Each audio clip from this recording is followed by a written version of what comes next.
Session expire share করে দিন share করে দিন শেয়ার করে দিন। ফেসবুকটা মানে কামের থেকে আয়রা দেখি ওকে করে দেখলাম, ফেসবুকটা ওপেন করে দেখলাম বা ফেসবুক সেশন এক্সপায়ার হয়েছে, মতলব সময় ফুরাইয়া গেছে, ম্যাচ শেষ। তো আমার একটা বিশ্বাস এটা ম্যাচ শেষ হইলেও পুরান ফেসবুক আইব, লগ ইন করবার নতুন করে ক্রিয়েট করবার কোনো প্রয়োজন নাই।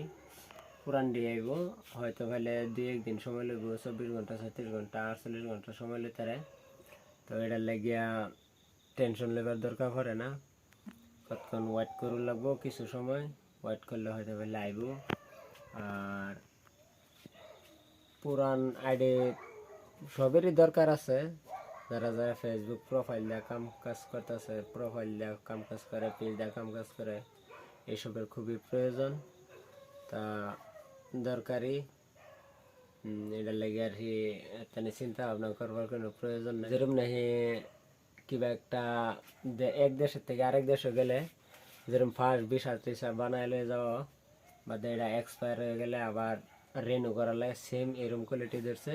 যেরকম নেই আরও গেমের মধ্যে, ফ্রি ফায়ার গেমের মধ্যে যেরকম সিজন চেঞ্জ হয় 2 মাস পরে পরে, এরকম হয়তো হইলে তাগর একটা ডেট আছে, এই ডেটটা চেঞ্জ হইতেছে, এর লেগে সময় লাগবে, সিজন চেঞ্জ হইতেছে আর কি, এরকম হইতেছে। তো এটা ঠিক হয়ে যাবে অটোমেটিক, চিন্তা করবার কোনো প্রয়োজন পড়ে না। মন ডারে ঘাবড়ায় না যে, ঠিক হয়ে যাবো নিজে নিজেই। তো মন ঘাবড়ায় না যে, তো বেশি ভালো থাকবেন, সুস্থ থাকবেন ইনশাআল্লাহ।